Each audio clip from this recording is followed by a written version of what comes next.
ایک وقت کا قصہ ہے، سہارا نگر گاؤں میں ایک چاندی نام کا جادوگر رہتا تھا۔ اس کے پاس ایک باز تھا جو اسے گاؤں کے لوگوں کی خبر دیا کرتا تھا، اور وہ چاندی جادوگر اس کے ساتھ جاتا اور لوگوں کو غائب کر دیا کرتا تھا۔ وہ لوگ غائب ہو کر جنگل میں ایک گفا میں قید ہو جاتے تھے۔ کسی کو بھی کچھ سمجھ نہیں آ رہا تھا کہ آخر لوگ کہاں غائب ہو رہے ہیں۔ یہ ہم کہاں آ گئے؟ وہ جادوگر ہمارے ساتھ کیا کرے گا؟ بھائی اب تو ہمیں مرنے کا انتظار کرنا پڑے گا، کوئی ہمیں نہیں بچانے آئے گا۔ یہ کہہ کر وہ سب رونے لگ جاتے ہیں۔ اسی گاؤں میں ایک بٹو نام کا لڑکا اپنی بیوی کے ساتھ رہتا تھا۔ اجی پانی ختم ہو گیا ہے، میں دریا پر جا رہی ہوں پانی بھرنے کے لیے۔ ٹھیک ہے بیگم، خیال سے جانا۔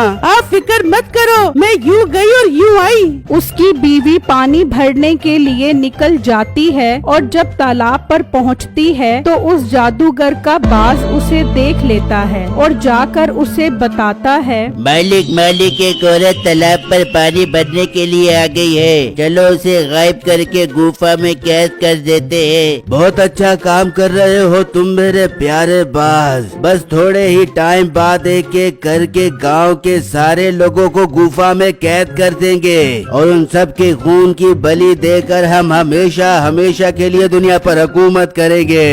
مالک اب تو گاؤں میں بہت تھوڑے لوگ رہ گئے ہیں، ہمارا مقصد جلدی پورا ہو جائے گا۔ ہاں تم ٹھیک کہہ رہے ہو، چلو ندی پر چل کر اس عورت کو گفا میں قید کرتے ہیں۔ جادوگر اور اس کا باز نکل پڑتے ہیں اور ندی پر پہنچ جاتے ہیں، اور بٹو کی بیوی کو بھی غائب کر دیتے ہیں۔ وہ بھی گفا میں ان قیدیوں کے پاس پہنچ جاتی ہے۔ شام ہوتی ہے تو بٹو بہت پریشان ہو جاتا ہے کہ اس کی بیوی ابھی تک واپس نہیں آئی۔ یہ میری بیگم ابھی تک واپس کیوں نہیں آئی؟ کہیں کسی مصیبت میں تو نہیں پھنس گئی؟ مجھے جانا پڑے گا۔ بٹو اپنی بیوی کو ڈھونڈنے کے لیے نکل جاتا ہے، اور جب تالاب پر پہنچتا ہے تو وہ وہاں موجود نہیں ہوتی۔ بٹو بہت زیادہ پریشان ہو جاتا ہے۔ لوگوں کے اس طرح اچانک غائب ہونے کی وجہ سے لوگ بہت پریشان ہو جاتے ہیں۔ سرپنچ صاحب، میرا بھائی پچھلے 4 دنوں سے لاپتہ ہے، اس کی کوئی خبر نہیں ہے، وہ کہاں چلا گیا ہے؟ سرپنچ صاحب، میرا بیٹا بھی پچھلے کئی دنوں سے غائب ہو گیا ہے، میں بہت پریشان ہوں اس کے اس طرح اچانک غائب ہونے کی وجہ سے۔ اتنی دیر میں بٹو بھی وہاں پہنچ جاتا ہے۔ سرپنچ صاحب، میری بیگم تالاب پر پانی بھرنے گئی تھی، شام تک واپس نہیں آئی تو میں اسے دیکھنے گیا، وہ تالاب پر موجود نہیں تھی، جانے اسے کون اٹھا کر لے گیا۔ یہ تو بہت پریشانی کی بات ہے، آخر اس گاؤں کے لوگ ایک ایک کر کے غائب کہاں ہو رہے ہیں؟ سرپنچ صاحب، مجھے تو یہ اس خبیث جادوگر کا کام لگتا ہے جو سہارا نام کے گھنے جنگل میں رہتا ہے۔ تم اس جادوگر کے بارے میں کیسے جانتے ہو؟ سرپنچ صاحب، میں نے ایک پیر سے اس کے بارے میں سنا ہے، وہ بہت خطرناک ہے اور سب لوگوں کو مار کر ان کے خون کی بلی دے کر دنیا پر حکومت کرنا چاہتا ہے۔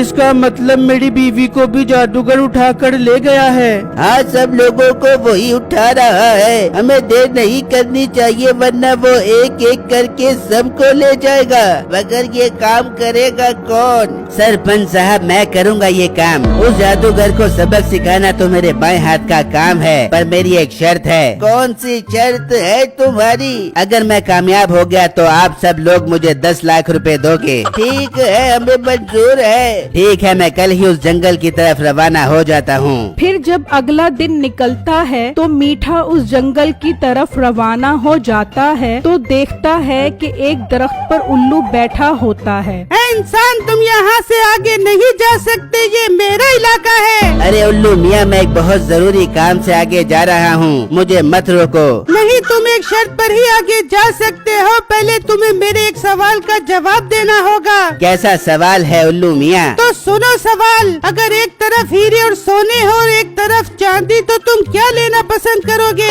ارے الو میاں، یہ کون سا مشکل سوال ہے، میں تو ہیرے اور سونا ہی لوں گا۔ تمہارا جواب غلط ہوا، اب تم سزا کے لیے تیار ہو جاؤ۔ وہ الو اسے پتھر کا بنا دیتا ہے اور وہاں سے اڑ جاتا ہے۔ اس طرح 2 دن اور گزر अंदर जाते हैं और गांव के सब लोग दोबारा इकट्ठे हो जाते हैं। 2 दिन हो गए हैं, वो मीठा अभी तक वापस नहीं आया। मुझे डर है कहीं वो तो जादूगर के हाथ नहीं चढ़ गया। अगर ऐसा है तो मुझे नहीं लगता कि हम गांव वालों को छुड़ा पाएंगे। अब तो वो जादूगर सबको एक एक करके उठा कर ले जाएगा। नहीं सरपंच साहब, ऐसा नहीं होगा। एक कोशिश मैं भी करता हूँ, शायद मैं उन लोगों को छुड़वा सकूं। बेटो, इसमें बहुत खतरा है, तुम्हारी जान भी जा सकती है। मुझे अपनी जान की परवाह नहीं है, मैं बस अपनी बीवी और गांव वालों को आजाद करवाना चाहता हूँ। तो ठीक है बिट्टू, तुम आज शाम को ही सफर के लिए रवाना हो जाओ और अपनी हिफाजत के लिए तलवार भी साथ रख लेना। फिर शाम में बिट्टू सफर के लिए रवाना हो जाता है तो उसका गुजर उसी जंगल से होता है, तो वहाँ वो उल्लू उसे रोक लेता है। और लड़के, तुम मेरे सवाल का जवाब दिए बगैर आगे नहीं जा सकते। उल्लू भाई, आप कौन हो? मैं तो जादूगर के चंगुल से गांव वालों को छुड़वाने जा रहा हूँ। पहले मेरे सवाल का सही जवाब दो, अगर गलत जवाब दिया तो मैं तुम्हें पत्थर का बना दूंगा। कैसा सवाल है उल्लू भाई? तो सुनो, अगर एक तरफ हीरे और सोना हो और एक तरफ चांदी, तो तुम क्या लेना पसंद करोगे? बिट्टू थोड़ा सोचता है और जवाब देता है, मैंने हीरे और सोने का क्या करना, मैं चांदी लेना पसंद करूँगा। तुम्हारा जवाब बिल्कुल सही है। तुम जिस जादूगर से गांव वालों को छुड़वाने जा रहे हो उसका नाम चांदी जादूगर है और तुमने चांदी का इंतखाब किया। अब मैं तुम्हें रास्ता बताऊंगा कि तुम कैसे गांव वालों को छुड़वा सकते हो। उसके लिए तुम्हें उस जादूगर को खत्म करना होगा और उस जादूगर की जान उसके बाज में है। पर मैं उस बाजू को मारूंगा कैसे? अब ये तुम्हारा काम है। वो जादूगर रात में सोता है लेकिन उसका बाज नहीं सोता और वो उस जादूगर की हिफाजत करता है। उल्लू भाई, ये तो बहुत मुश्किल काम है। काम तो मुश्किल है, लेकिन अगर तुम्हारा इरादा मजबूत है तो तुम जरूर कामयाब हो जाओगे। मैं बस इतना कर सकता हूँ कि मैं तुम्हें उस जादूगर की गुफा तक पहुँचा सकता हूँ। आगे तुम्हारा काम है। उल्लू बिट्टू को गायब कर देता है और वो उस जादूगर की गुफा तक पहुँच जाता है। अच्छा, तो जादूगर इस गुफा में रहता है, मगर मैं इसको मारूंगा कैसे समझ नहीं आ रहा। अभी तो दिन का टाइम है, जादूगर जाग रहा होगा। मैं अभी छुप जाता हूँ, फिर कोई हल निकालूंगा। बिट्टू उस गुफा के पास एक जगह में छुप जाता है और अंदर देखता है तो जादूगर और बाज अंदर बैठे होते हैं। मेरे पास गांव के और कितने लोग बाकी रह गए हैं। अपने पास टाइम कम है, उन लोगों की बलि देना बहुत जरूरी हो गया है। मालिक, अभी तो गांव के काफी सारे लोग रहते हैं। आप मेरी बात मानो तो जितने लोग कैद हैं उनकी बलि दे देते हैं, बाकी लोगों की बलि हम बाद में दे देंगे। अरे वाह मेरे बाज, ये बात मेरे दिमाग में क्यों नहीं आई? हम कल ही जाकर उन सब की बलि दे देंगे।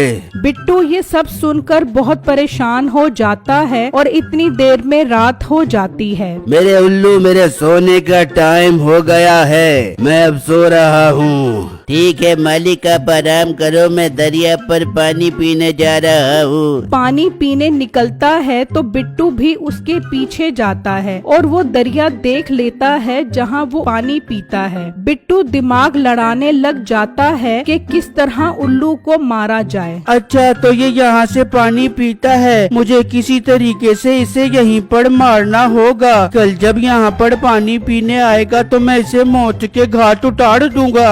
वो बाज पानी पीकर वहाँ से चला जाता है और गुफा के बाहर आकर बैठ जाता है। और फिर जब अगला दिन निकलता है तो बिट्टू उस तालाब पर आता है। अब मुझे इस तालाब में ही छुपकर उस बाज के आने का इंतजार करना होगा। बिट्टू तलवार लेकर उस तालाब में छलांग लगा देता है और थोड़ी थोड़ी देर बाद तालाब से अपना मुंह बाहर निकालता रहता है ताकि वो सांस ले सके। वहाँ जादूगर और उल्लू गांव वालों की बलि की तैयारी करते हैं। चल मेरे उल्लू, चल उन लोगों के पास, आज उनके खून की बलि देनी है। हाँ मालिक, चलो आप उनकी गर्दन को उनके जिस्म से अलग कर देना, फिर हम उनके खून की बली से बहुत ताकतवर बन जाएंगे। आप वहाँ पहुँचो, मैं दरिया से पानी पी कर आता हूँ। जादूगर गांव के लोगों के पास निकल जाता है और बांस दरिया पर पानी पीने के लिए चला जाता है। जादूगर गांव वालों के पास पहुंच जाता है।